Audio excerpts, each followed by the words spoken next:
Hello, আসসালামু আলাইকুম। আজকে আমরা নতুন একটা অধ্যায় নিয়ে আসছি। অধ্যায়টা হচ্ছে যে আমাদের ফিজিক্সের অধ্যায়, চতুর্থতম অধ্যায়। এই অধ্যায়ে আসলে আমরা এই অধ্যায়টার নাম দেই নিউটনীয় বলবিদ্যা। এই অধ্যায়টার নাম হচ্ছে নিউটনীয়। এখানে নিউটনের মেকানিক্স লেখাটার লেখছে, সমস্যা নেই। ইংলিশে হচ্ছে নিউটনের মেকানিক্স আর বাংলায় হচ্ছে নিউটনিয়ন নিউটনিয়ন নিউটনিয়ন বল নিউটনিয়ন বলবিদ্যা আর কি। নিউটনিয়ন বলবিদ্যা বাংলা। আচ্ছা, নিউটনের বলবিদ্যাটা পড়ার আগে আমাদেরকে আমরা এই অধ্যায়ে কি কি পড়বো ওগুলো আর কি একটু দেখে দেওয়া যাক। আমরা এখান থেকে প্রথমে পড়বো বলের সংজ্ঞা সমূহ ধারণা, এরপরে পড়বো আমরা সংঘর্ষ বল, সংঘর্ষ, এরপর আমরা ঘর্ষণ পড়বো, এরপরে আমরা আস্তে আস্তে এই টপিকগুলো ক্লিয়ার করবো। এখান থেকে ধরে এই যে এই টপিকগুলা আমরা আস্তে আস্তে ক্লিয়ার করব। এই যে এই টপিকগুলা একটা আছে কেন্দ্রমুখী বল, কৌণিক ভরবেগ, টর্ক, জড়তার ভ্রমকের সংযুক্ত দুইটা উপপাদ্য আছে আমাদের। কয়েকটি বিশেষ ক্ষেত্রে জড়তার ভ্রমণ চারটি, মানে ধরা চারটি।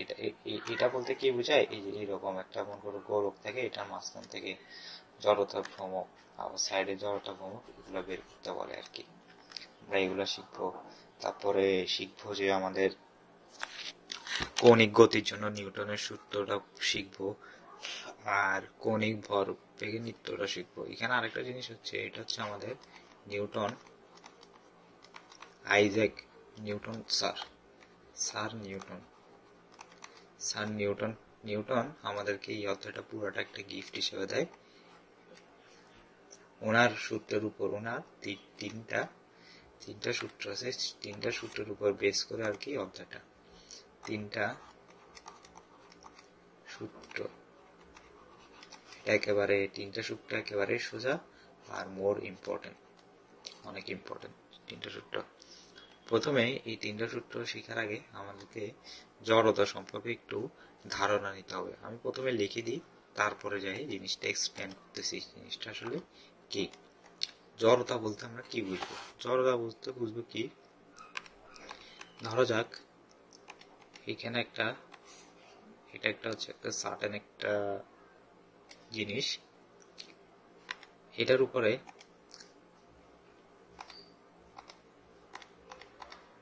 ধরা যাক এটা একটা আমাদের মেঝে। এই মেঝের উপরে আমি কি করলাম, মেঝের উপরে আমি একটা বস্তুকে রাখলাম। কি রাখলাম? মেঝের উপরে বস্তুকে রাখলাম। আর মেঝেটাকে কি করলাম, আমি মেঝে আর বস্তু যেটা আছে এই দুটাকে আমি এভাবে একটু হেলিয়ে দিলাম। আচ্ছা, এখন কি হবে, আমরা সবাই জানি বস্তুটা এই যে এইদিকে গড়াই করবে, এই যে নিচের দিকে এইভাবে গড়াই করবে। এই যে ওর যে একটা অবস্থানের পরিবর্তন হচ্ছে, ও কি আগে স্থির ছিল এখন গতিশীল হয়েছে। এই যে ওর যে দুইটা অবস্থান, এখানে আমরা দুইটা অবস্থান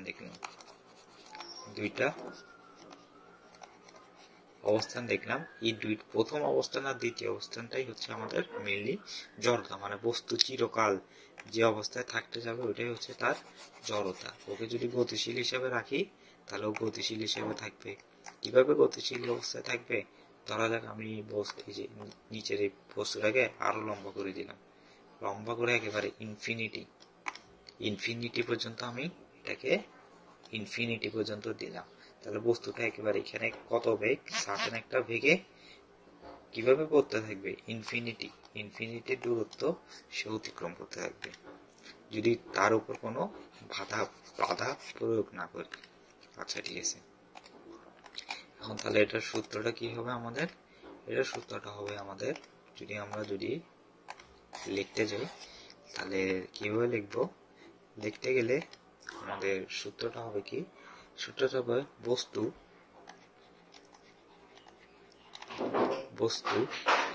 যে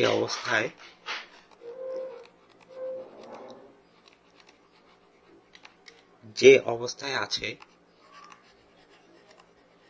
সেই অবস্থায়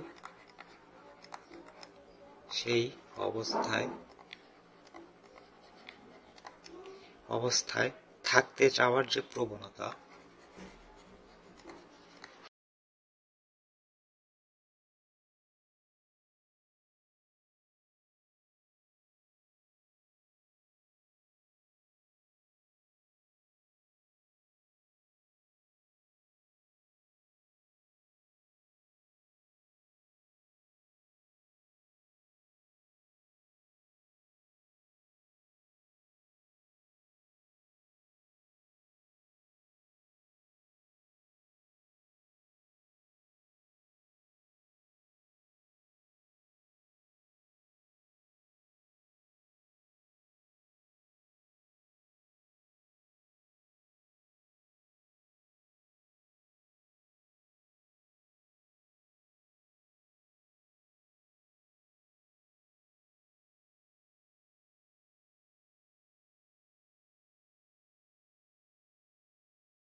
হচ্ছে আমাদের কয় প্রকার?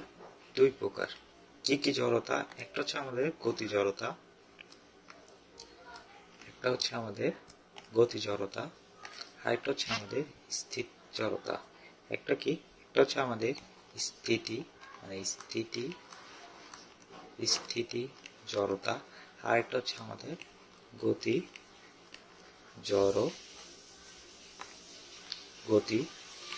জড়তা। আচ্ছা, ঠিক আছে। এখন স্থির জড়তা কাকে বলে, গতি জড়তা কাকে বলে?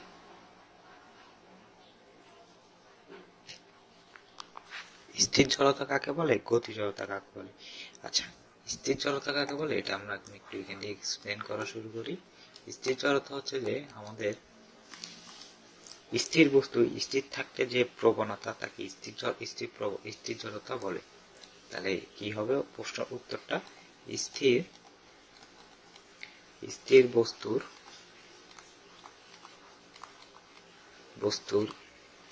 স্থির থাকার যে প্রবণতা,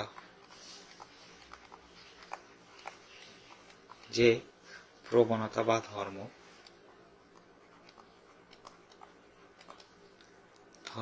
তাকে স্থিতি জড়তা বলে।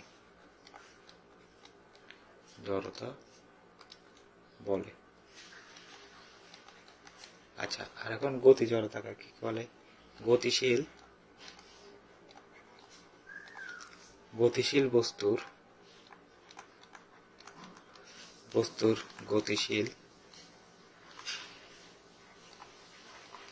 গতিশীল থাকার যে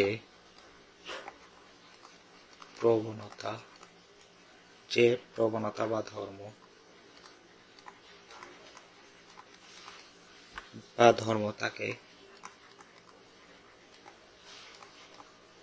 তাকে গতি জড়তা বলে। আচ্ছা, গতি জড়তা কাকে বলে এটা তো আমরা দেখলাম। যে বস্তু চিরকাল স্থির থাকতে যাবে তাকে আমরা স্থির জড়তা বলবো, আর যে বস্তু চিরকাল গতিশীল থাকতে যাবে তাকে আমরা গতি জড়তাটা বলবো। এটা কপি করি।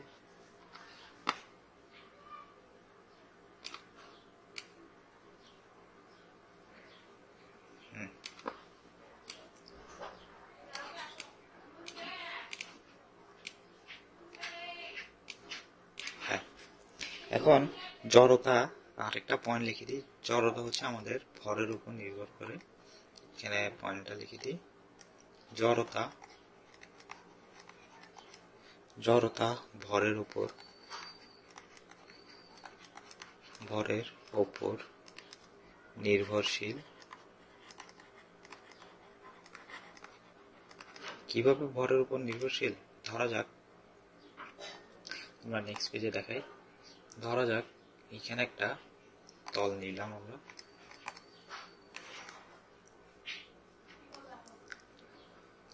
এখানে একটা বস্তু নিলাম, বস্তুটা দিলাম আমরা একটু সামান্য একটু বড়। আবার এখানে আরেকটা সেম বস্তু নিলাম,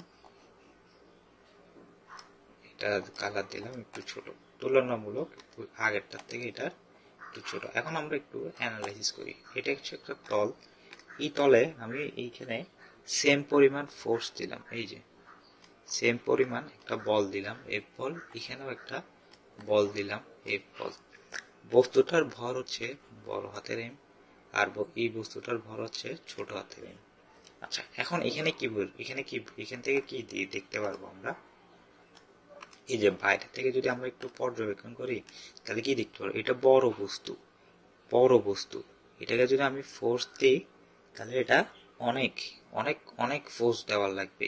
যদি আমি সেম পরিমাণ দিই, বস্তুটার ভর বেশি, এই যে এফ বেশি, এফ যদি আমি সেম দিই, দোনোটাতে সেম দিই, কিন্তু বল একই না, এটা একটু নড়াইতে কি আমার কষ্ট বেশি হবে, তাহলে এই বস্তুর জড়তাটা কি হবে? জড়তাটা বেশি হবে।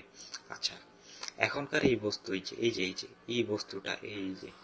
এই বস্তুটার ক্ষেত্রে যদি আমরা একটু পর্যবেক্ষণ করি, এখানে যদি আমি সেম, এখানে যা বল দিছি এখানেও যদি সেম বলটা দিই, তাহলে কিন্তু এখানে আমার জড়তা যেটা আছে, জড়তাটা কিন্তু কম লাগবে, কারণ বস্তুটার ভর কম, আর এখানে ভরটা হচ্ছে আমার বেশি, ওই কারণে আমার জড়তা হচ্ছে। তাহলে আমরা এখানে কি বলতে পারি? তাহলে আমরা এখানে বলতে পারি কি? আমরা এখানে বলতে পারি বস্তুর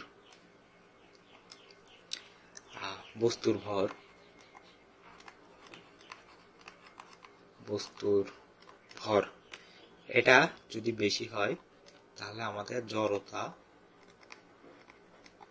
জড়তা বেশি।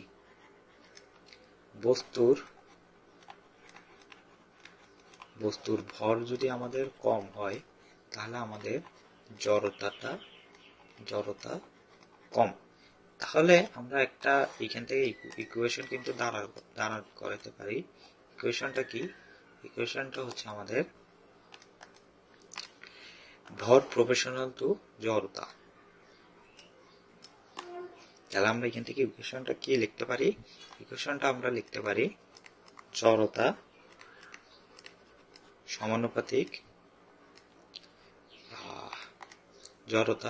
সমানুপাতিক বস্তুর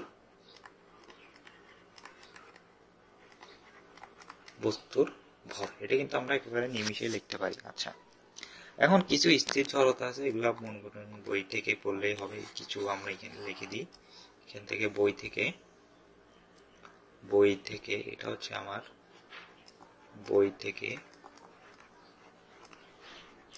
বই থেকে কিছু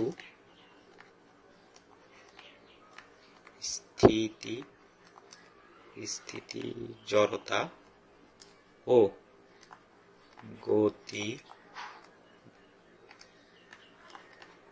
জড়তার উদাহরণ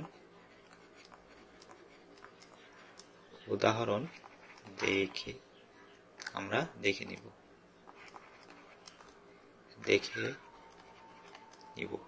তাহলে কিন্তু হয়ে যাবে আমাদের। আর কিছু এখান থেকে জড়তা সম্পর্কে আমরা অনেক পড়ালেখা করছি, এখন জড়তা সম্পর্কে এতটুকু জানলেই আমাদের হবে।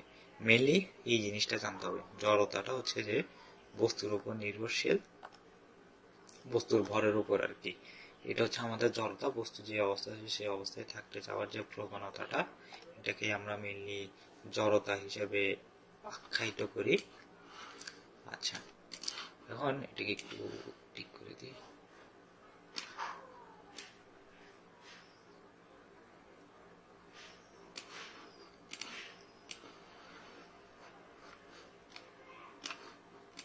আচ্ছা, ঠিক আছে, এখন আমরা নেক্সট পেজে যাব। নেক্সট পেজে আমরা একটু বল সম্পর্কে একটু ধারণা নিব। আমরা কিন্তু এখান থেকে বল সম্পর্কে একটা ধারণা পাই।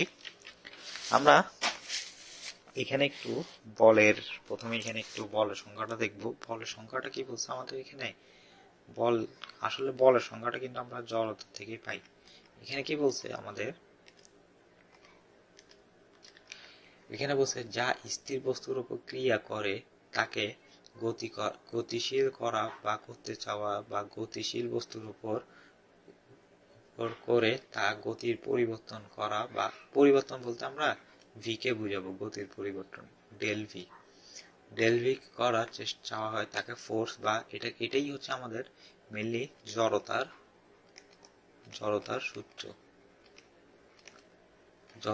সূত্র বলা যায়। এটাকে আমরা জড়তার সূত্র বলতে পারবো। আচ্ছা, বলের কিছু বৈশিষ্ট্য আছে এই বৈশিষ্ট্যগুলো আমরা একটু দেখবো এখন। প্রথমে বলের সাধারণত অভিজ্ঞতা আলোকে নিম্নে 4টা বৈশিষ্ট্য। বলের দিক আছে, অবশ্যই আমি কোন দিকে বল প্রয়োগ করতেছি। এখানে একটা ধরা যাক একটা বস্তু, আমি কি এক্স অক্ষ বরাবর করতেছি, নাকি ওয়াই অক্ষের ধনাত্মক দিকে করতেছি, নাকি এক্স অক্ষের বিপরীতে করতেছি। এক্স হলে এটা এক্স মাইনাস, এটা ওয়াই হলে এটা ওয়াই, নিচের থেকে উপরে ওয়াই অক্ষ, এটা এক্স অক্ষই থাক, প্লাস এক্স অক্ষ, এটাও প্লাস দিলাম আর কি। মানে প্লাস ত্রিমাত্রিক রাশিও কোন দিক থেকে বল প্রয়োগ করতেছি আমি, ওটাই আর কি মেইনলি এখানে বলা হয়েছে আর কি। বলের অবশ্যই একটা দিক আছে, দিক ছাড়া তো বল কিভাবে গঠন করতেছি এটা তো বলা অসম্ভব। আচ্ছা, আমাদের সেকেন্ডটা কি বলছে? সেকেন্ডটা বলছে যেহেতু টান বা ঠেলার মান ও উভয় আছে, তাই বল একটি ভেক্টর রাশি। অবশ্যই ফোর্স একটা হচ্ছে আমাদের ভেক্টর চিহ্ন এইভাবেও প্রকাশ করা যায়। বলকে আমরা কিভাবে প্রকাশ করি? বলকে আমরা এইভাবেও প্রকাশ করতে পারি, এইভাবে বা এইভাবে, বা ডাবল একটু ঘন করে দিয়ে আমরা ফোর্সকে এইভাবে রিপ্রেজেন্ট করতে পারি, ফোর্স। আচ্ছা, এখন বল জোড়ায় জোড়ায় ক্রিয়া করে। আচ্ছা, বল জোড়ায় জোড়ায় ক্রিয়া করে এটা বলতে কি? ধরা যাক আমি এখানে একটা বস্তু আছে, এই বস্তুতে এখানে একটা এফ বল দিলাম, বস্তু কিন্তু আমাকে একটা এফ প্রাইম বল দিবে, কিন্তু এটার মান কি হবে? মান হবে একে অপরের বিপরীত। তাহলে কি হবে? F equal to minus F prime. আমি যদি ভেক্টর চিহ্ন দিয়ে দেখাই তাহলে এটা হবে আমাদের একে অপরের বিপরীত, নালিফাই করে দিবে আর কি। জোড়ায় জোড়ায় ক্রিয়া বলতে এটাই বোঝানো হয়েছে। আচ্ছা, যদি এর একটা উদাহরণ দিছে সুন্দর, উদাহরণটা একটু দেখি। যদি এ বস্তু বি বস্তুর উপর ক্রিয়া বল প্রয়োগ করে, তাহলে বি বস্তু এ বস্তুর উপর বল ক্রিয়া করবে। আচ্ছা, কিভাবে? ধরা গেল এটা হচ্ছে একটা এ বস্তু, এটা হচ্ছে আমাদের বি বস্তু। এই বস্তুটা যদি এই বস্তুর উপর ক্রিয়া করে, এই বস্তুটা অবশ্যই এই বস্তুর উপর এফ মানের মান, আমি আবার বলতেছি এখানে কিন্তু একটা মান হয়েছে, কিন্তু এখানে মান কি, প্লাস মান নাকি মাইনাস মান, এটা আমরা ম্যাথমেটিক্যালি গেলে তখন ক্যালকুলেশন করব। এটাই আর কি এখানে বোঝানো হয়েছে। আরেকটু সুন্দর করে উদাহরণটা দিই। উদাহরণটা হচ্ছে আমাদের এ বস্তু এখানে হচ্ছে আমাদের বি বস্তু, এ বস্তু বি বস্তুর উপরে এফ মানের ফোর্স করতেছে, বি বস্তু এ বস্তুর উপরে এফ মানে একটা বল কাজ করতেছে। আর 3 নম্বরটা কি বলছে? কোনো বল একটি বস্তুতে ত্বরণ সৃষ্টি করতে পারে। কোনো বস্তু একটি বস্তুতে ত্বরণ, এটা কিভাবে হয়? ধরা যাক এখানে একটা বস্তু আছে আমাদের, আমি বস্তুটা ভি বেগে যাচ্ছিল, ধরা যাক 5 ms ইনভার্স 1, এই বস্তুটাকে আমি এদিকে একটা ত্বরণে যাচ্ছিল, সাপোজ এখানে গেলাম, আমরা এটাকে ত্বরণ দিক হিসেবে আখ্যায়িত করলাম। ধরা যাক a equal to 5 ms inverse 2, ত্বরণে এদিক যাচ্ছিল, বস্তুটা যাচ্ছিল কোন দিকে? এদিকে। আমি কি করলাম? এদিক থেকে একটা বল দিলাম, তাহলে অবশ্যই ত্বরণের একটা তারতম্য সৃষ্টি হবে, ত্বরণের পরিবর্তন হবে। ত্বরণ ইনিশিয়াল ফাইনাল থেকে ইনিশিয়াল বিয়োগ দিলে ত্বরণের কিন্তু আমরা একটা তারতম্য পাবো। এখানে এটাই বলা হয়েছে আর কি, ত্বরণের একটা ত্বরণ সৃষ্টি করতে পারে বল। আমি যে একটা বস্তুর উপরে বল প্রয়োগ করছি, যে এফ মানের যে একটা বল দিছে, ওই কারণে একটা ত্বরণের সৃষ্টি হয়েছে। উদাহরণটা এটা। আচ্ছা, বল কোনো বস্তু বিকৃত করতে পারে। এটা কিভাবে বিকৃত করতে পারে? ধরা যাক এখানে একটা বস্তু আছে আমাদের, আমি এই বস্তুটাকে এদিকে এফ মান দিলাম, বস্তুটা কি হবে কিছুক্ষণ পরে দেখবো আমরা, বস্তুটা ঠিক আছে এখানে এইভাবে বেঁকে গেছে এফ বল দেওয়ার কারণে এই যে বস্তুর যে একটা তারতম্য হইল, এখানে এ বস্তু ছিল, এই বস্তুর তারতম্যের কারণে এটা বি বস্তুতে রূপান্তরিত হলো। এই যে বিকৃতি, এখানে কিন্তু একটা কি করছে আমাদের বিকৃতি, বস্তু বিকৃতি বল প্রয়োগের ফলে বিকৃতি হয়েছে। আমরা লিখে দিই এখানে বিকৃতি হয়েছে বল, সেটাকে আমরা এফ দিলাম, বল প্রয়োগের ফলে।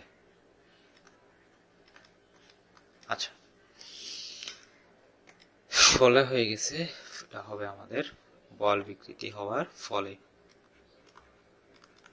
আচ্ছা, এখন আমরা একটু নেক্সট পেজে বলের কিছু একক আছে, একক সম্পর্কে একটু জানবো, এরপরে স্যার আইজাক নিউটন সম্পর্কে জানবো। বলের কিছু একক আছে, আমাদেরকে এককগুলো জানতে হবে, এসআই একক, এফপিএস একক, এগুলো সম্পর্কে একটু জানতে হবে আমাদেরকে। আচ্ছা ঠিক আছে, তাহলে শুরু করি। বলের হেডিংটা দিই, বলের একক।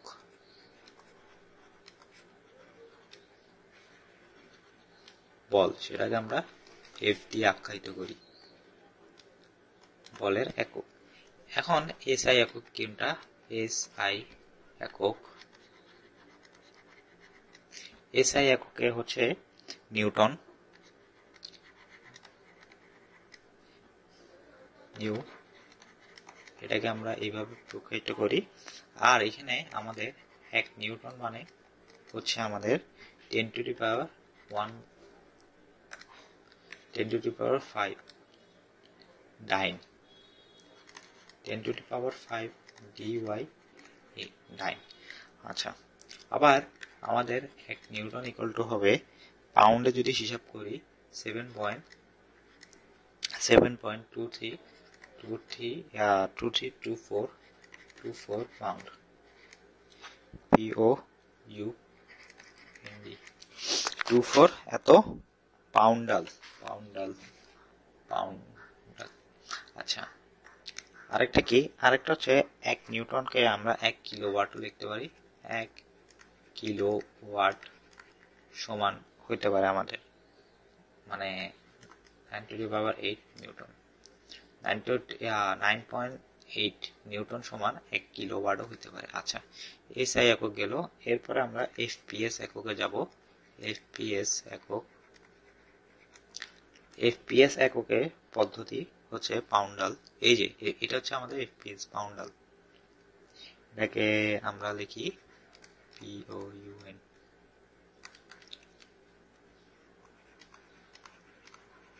পাউন্ডাল, এটাকে আমরা এইভাবে যখন লিখি এইভাবে লিখি এলবি দিয়ে।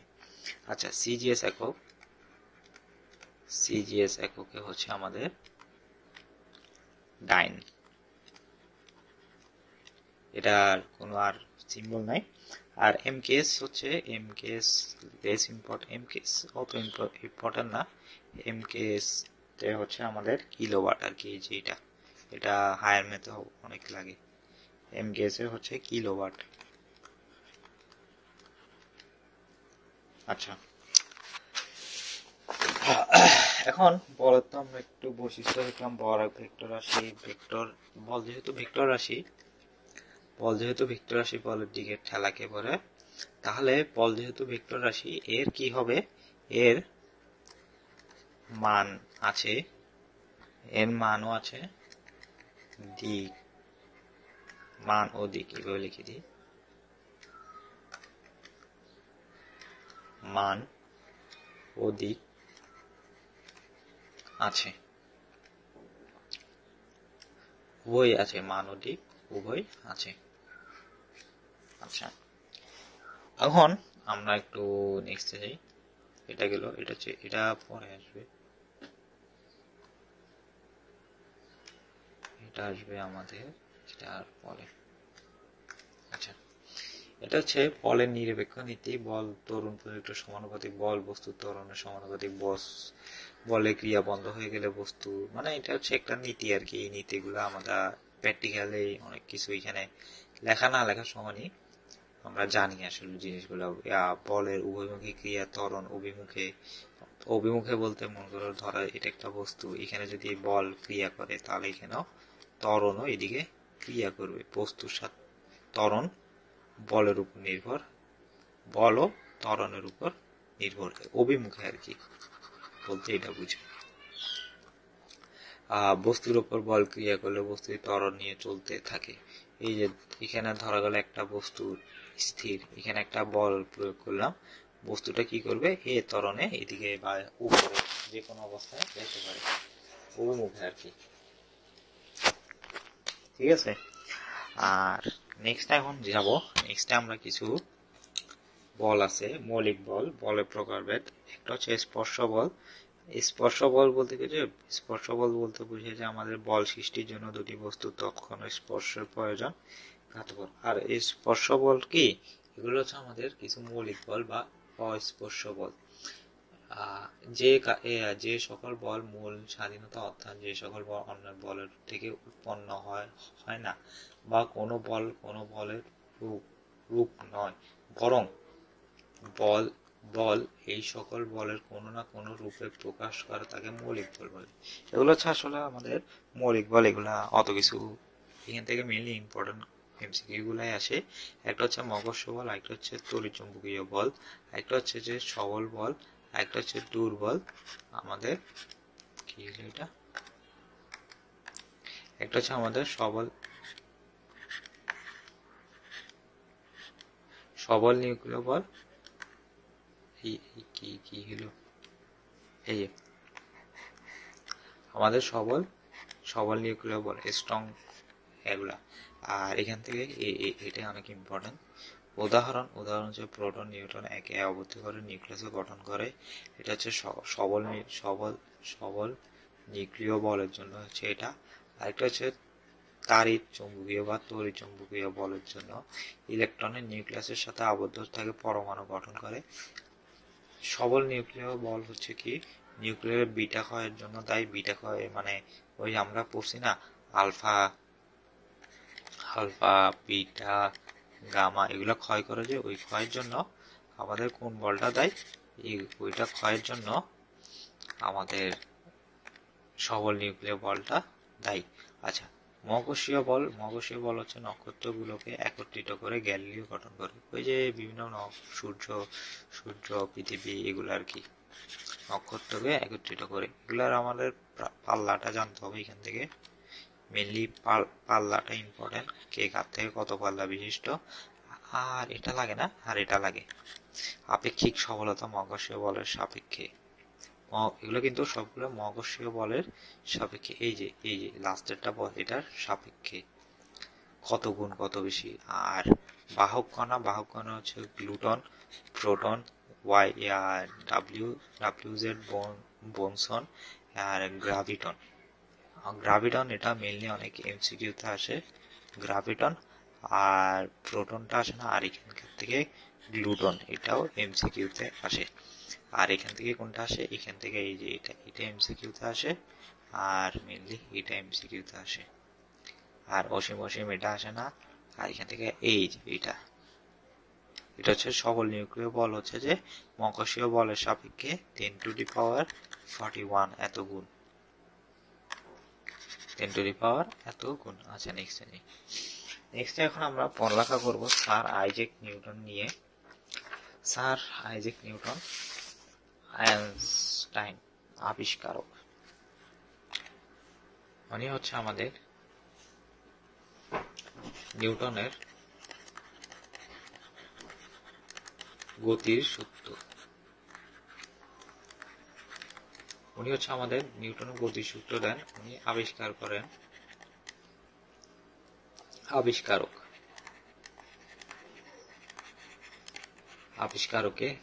হচ্ছে আমাদের স্যার আইজ্যাক নিউটন। উনি 1687 সালে জন্মগ্রহণ করেন। উনি গতির সূত্র কয়টা দিছে, গতির সূত্র, ওনার একটা ফেমাস বই ছিল, ওই বইটা না না লাগবে না, এটা লেখা লাগবে না, তাও আমি নামটা লিখে দিই, গ্রন্থ আর কি। গ্রন্থ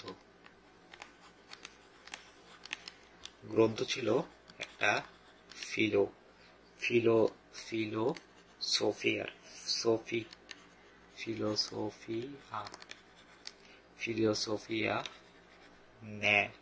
নেচার ন্যাচারালিস্ট ফিলোসোফিয়া ন্যাচারালিস্ট এক লাইনে লিখি। প্রিন্স প্রিন্সপিয়া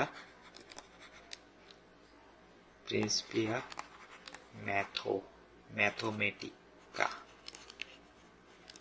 ওনার ছিল এটা গ্রন্থ, ফেমাস গ্রন্থ এটা ছিল। আচ্ছা, নিউটনের প্রথম সূত্র কি? নিউটনের প্রথম সূত্র এখানে দিছে না, এটা ওখান থেকে ডাইরেক্ট বলের ধাত আমরা লিখে লিখে বুঝে। আচ্ছা, ওনার প্রথম সূত্র এখানে লিখি, নিউটনের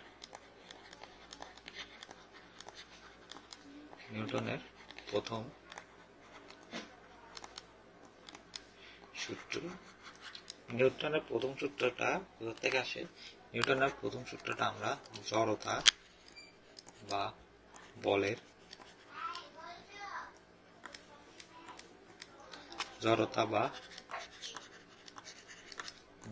সূত্র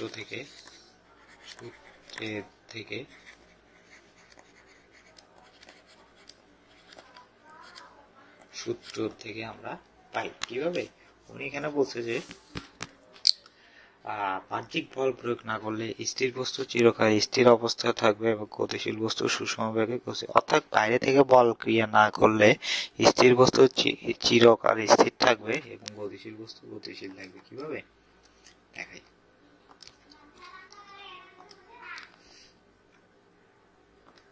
ধরা যাক একটা আমাদের তল, এই তলে আমাদের একটা বস্তু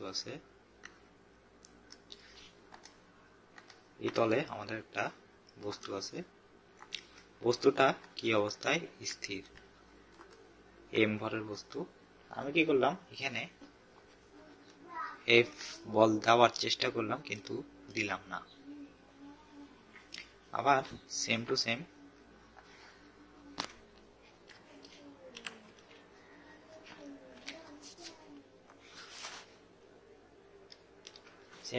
আমি এখানে কি করলাম, এখানে একটা বস্তু, সেম বস্তু নিলাম, নিয়ে এখানে কি করলাম, আমি এফ বলটা দিলাম।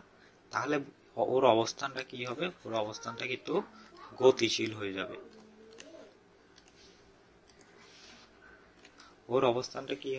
গতিশীল হবে। আচ্ছা, আরেকটা ভাবে আমরা দেখতে পারি, একটু কমপ্লিকেটেড হয়ে যাবে জিনিসটা।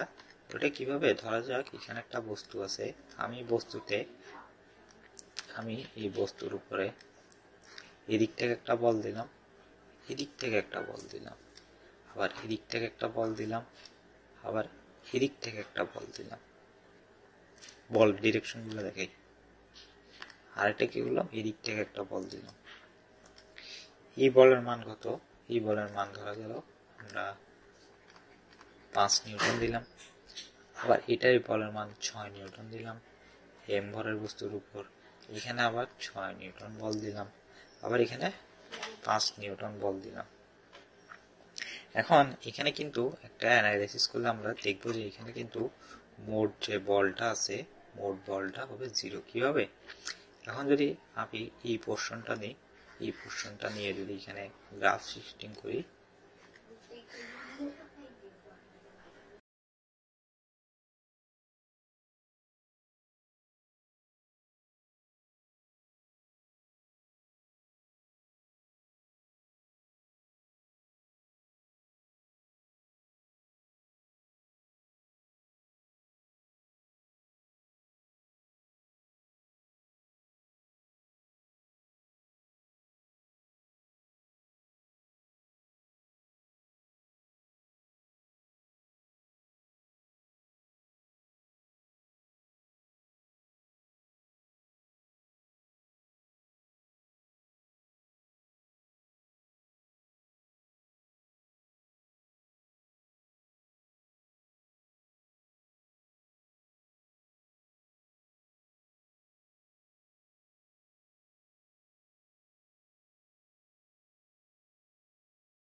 মোট বলটা এখানে 0 যাবে, কারণ একটাকে নালিফাই করবে।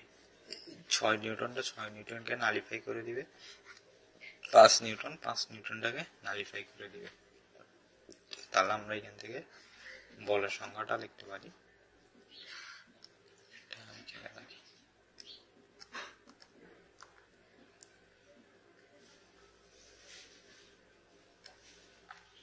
তাহলে এখান থেকে আমরা বলের সংখ্যাটা দিতে পারি কেমন,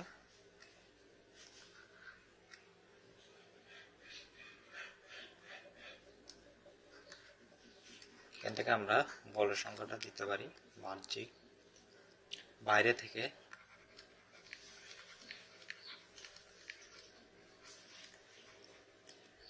বাইরে থেকে বল প্রয়োগ না করলে বস্তুর কোনো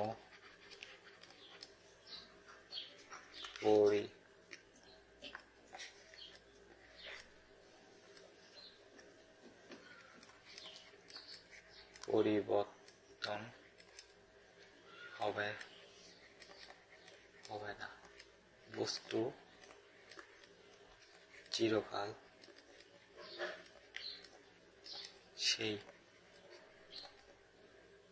সেই অবস্থানে থাকতে চাইবে, বা গতিশীল থাকলে তা চিরকাল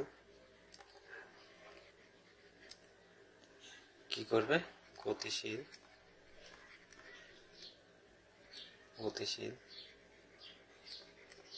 থাকতে চাবে। তাই হলো নিউটনের